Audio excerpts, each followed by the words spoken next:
Tawagan. Palakpakan po natin, Kid Idol!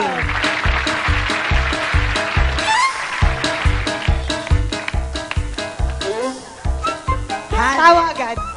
Hi there. My name is Tracy. And I am kind of crazy. I am here on a diplomatic visit in order of the Prime Minister Churchill. And I heard that this show, Comedy Bar, is funny. The reason why I am here is because I am in search of my mother. Because you see, I was born in Europe, in London, in a small town in Birmingham. And when I was born, I never joined the other babies in the nursery.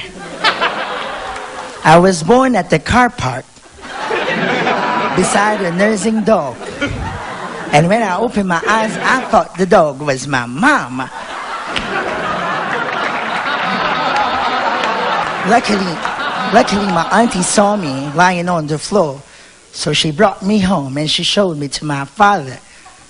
And then my father, when he first saw me, he was so excited. He was carrying me in his arms, looking right into my face, and he said, "Oh my God, what a treasure."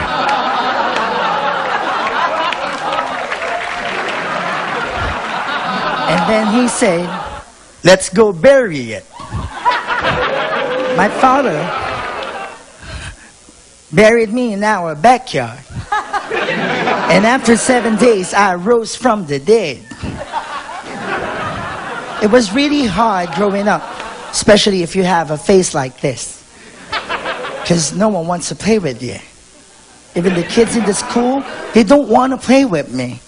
The kids in the neighborhood, they don't want to play with me. So what I did, I played Nintendo. I remember when I was in high school, that's when I started to think to use this ugliness. I joined this ugly looking contest. But the organizer wouldn't allow me to join the contest because it was meant for amateurs. They say I'm a professional. I was so damn depressed. I was walking in downtown Birmingham and this guy who has a camera walks in front of me and said, "I can make a model out of you." So we started doing a photo shoot and I started to imagine things like I would be the next Alec Queck, the next Naomi Campbell. Really? And that guy promises me that after a month, I'll be appearing in a cover of a glossy magazine. Then after a month, I appeared on a cover of a glossy magazine, all right. But the magazine is National Geographic.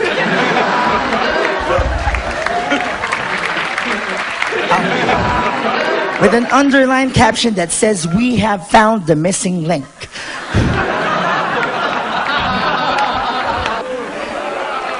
Wala na akong masabi. Thank you very much. Idol! Tuloy na, tuloy! Well, Birthday call. well, I think I have to end this because the reason why I am here again is because I am in search of my mother. And my mother is that guy over there wearing white. Happy birthday. Thank you very Hoy, much. kahit kailan di ako nagkaanak. Happy birthday, Nay. Thank you very much. Thank you. Idol, ladies and gentlemen. Isa po sa mga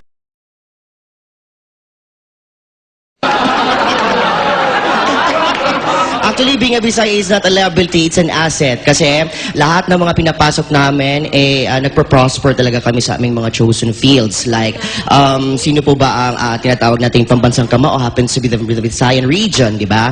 Tapos, sino po ang Asia's Queen of Song, Pilita Corrales? Sino po ang international acclaimed fashion designer, Monique Luillier? Ang interior designer ni Angelina, Bisaya din, di ba? So, kami mga Bisaya talaga, lahat-lahat ay kayang gawin, di ba? Ang mga Tagalog, wala sa amin yan. Tama ba? Tama? Ay, mga Tagalog. Sandali, Wendell, I beg to disagree. Kaya ako bilang umakyat kasi may sinasabi kang Visayas are better than Tagalog. Tama, tama. Visaya ka, Tagalog ako. Oo, tama. Bisaya ako. Tapos, anong masama sa akin? Bisaya, maganda. Tagalog ka nga. Ganyan naman ang mukha mo. So, hindi mo pakilala ka. Magpakilala ka kung sino ka. Tell us your name and age. Okay, Wendell from Cebu City. At naniniwala ako sa kasabihang, beauty is in the eye of the beholder. Tomas from Makati City, naniniwala sa kasabihang, if being beautiful is a sin, then I apologize. Ay, Actually, habang tumatagal, parang nakikita ko may kagandahan ka rin. Thank you. Okay, yung kilay mo, Rufa Gutierrez. Thank you. Ayan, yung mata mo, Angel Luxin. Oh, yung ilong mo, tinatawag nating Isabel Rivas. Oo, yung bibig mo, Maria Venus Flytrap. O, di ba? Di ba na? Oo. Talikod ka. Oh, okay, ladies and gentlemen, okay, 1, 2, 3, chung! Lupin.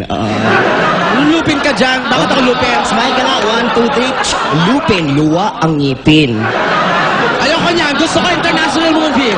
Gusto ko international movie. Ayoko nang International, yung mas maganda. Kalibel ni Sandra Bullock. Yung nakatalo sa moving Titanic. Okay, in 1, 2, 3. Avatar. Sandali, bakit ako Avatar?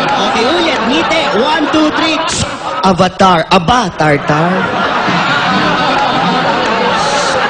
I have a special talent. A special Actually, talent. nanalo ako before sa Mr. Pogi ng Itbalaga. Oh, anong talent ito? My killing smile. Di ba killer smile yon? For me, it's killing. Bakit? Iba't ibang sizes. Like? Parang damit. Small, medium, large. Oh, guys, do you want to see his smile in different sizes? Okay, the count of three, we're gonna face the audience. Talikod ka Okay, muna. go. Okay, ladies and gentlemen, Tomas showing to you his small size smile in a 1, 2, 3. small pa yan? Oo nga. Passport size. Passport. Abot na hanggang tenga, te. Yun. Oo, nakakatakot, eh. Parang movie mirrors. O, yung kasunod na level. Okay, ladies and gentlemen, Tomas showing to all of you his medium-sized smile in 1, 2, 3. Gusto naman. Ngipin mo, Day, parang nasa classroom, no? Bakit? Ang daming absent, no? Tapos parang nag-take ng exam. Fill in the blanks. No? Kala na. Yung kasunod na size. Okay, ladies and gentlemen, Tomas showing to all of you his large smile in a 1, a 2, a 3.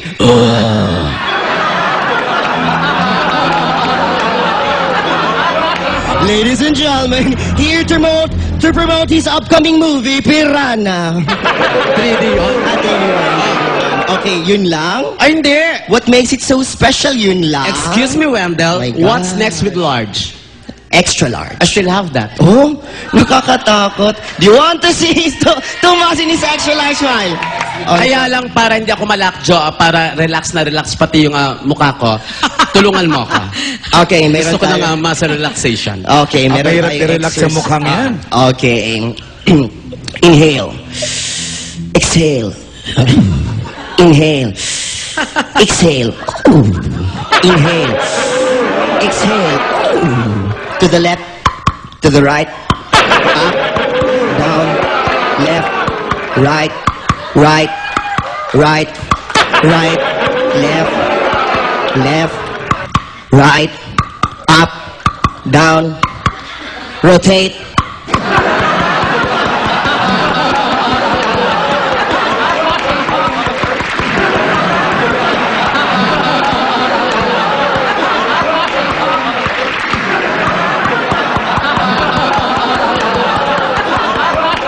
And smile. Okay, ladies and gentlemen, it's all count from 1, 2, 3, okay? Okay, para ipakita ni Tomas ang kanyang extra large smile. And let's start counting now. 1, 2, 3. Ladies and gentlemen, Tomas! Happy Fiesta! Ladies and gentlemen, DHANG DHANG CRUZ! Hay nako na Na-pressure naman ako kay GB. English ng English kanina. Huwag ko kayo mag-alala dahil magtatagalog ako. Wow. Di ba? Hindi ako mag-i-English. Huwag kayo mag-expect. Nakita ko dito, ang gaganda ng mga tao. Kanina pagdating ko sa GMA, ang gaganda, makakasama ko sa dressing room. Para naisip ko, alam mo mga Pilipino talaga mahilig sa magaganda. Di ba? Kaya nga nauso. Parang wala akong hilig sa'yo. Pero alam mo, nung dumaan ako sa EDSA, ayan, nakikita mo, di ba? Marami nauso yung mga beauty clinics. Kaya nga nauso yan sila Kalayan, sila Belo, di ba? Nauso yung mga ganyan. Sila Ellen Lisi, na may malaking billboard, na siya rin ang model, siya may-ari, at siya gumagawa, hindi ba? Nauso yung mga ganyan, yung mga pagpapaganda. Pero di ba, naisip nyo ba na, di ba, lahat tayo gusto natin gumanda, hindi ba? Pero, hindi ba natin naisip na maganda rin naman na maging pangit? Oh, ayaw nyo. Ayaw nyo. Alam mo, hindi ba naisip na pwede rin maging maganda, maging pangit? Diba? Ikaw, subukan mo, maglakad ka sa Escolta, Avenida, Recto, Moraita, sa mga eskinita, hindi ba? Kung maganda ka, sigurado hold upin ka. At kung hindi ka ma-hold up, may snatch ka, masasaksa ka. Pero, pag pangit ka, syempre, hindi ka magaganon. Safe ka sa community against crime dahil mapagkakamala kang ikaw ang hold upper, ikaw ang snatcher. Hindi lang yan. Pag mas maganda-ganda ka ng konti, nako, mare-rape ka pa. Eh kung pangit ka, hindi ka papatulan.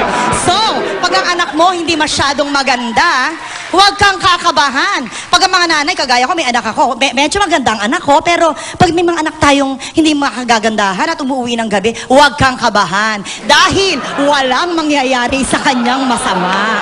Diba? Maganda maging pangit kaysa maganda. At hindi lang yan. Alam nyo, siyempre, ang mga magaganda, kapag may jowa, expected. Alam niyo yan. Pag may jowa, expected. Pero, ang mga pangit, pag nagka-jowa, achievement yan. Diba? At hindi lang yan. Pag ang jowa mo, pinili mo, pangit, punta ka ng party, confident ka na hindi ka ipagpapalit. Dahil walang lalapit sa kanya para makipagkilala at kunin ang kanyang cell number. O hindi ba? Maganda pa rin maging pangit kaysa maganda. Hindi lang yan. Pag na-aksidente yung mga magaganda, problemang malaki yan. Kapag na-aksidente, paano ipaparetoke mo ka? Paano aayusin? Mahal. Pero ang mga pangit, Band-Aid lang, Betadine, okay na. Diba? O ngayon, maganda ang maging pangit. Hindi ba? Kasi may sabi sa inyo, pangit na maging pangit dahil okay lang naman na maging pangit. Pero maganda pa rin na, pag pangit tayo, maganda pa rin naman ang ugali natin sa loob. Dahil ako, feeling ko inside and out, I am beautiful. I am beautiful, no matter what they say. Words can't bring me down. I am beautiful in every single way. Words can't bring me down. Don't you bring me down. Mabuhay ang mga pangit! Mabuhay! Thank you, PJ! Thank you! Mabuhay ang mga pangit! Mabuhay! Mabuhay! Diyos ko, alam ko na kung bakit ang nanay ko'y kampante. Mula nung pinanganak ako, hindi ko nakita ng nervyos, ever. Lalo naman ako.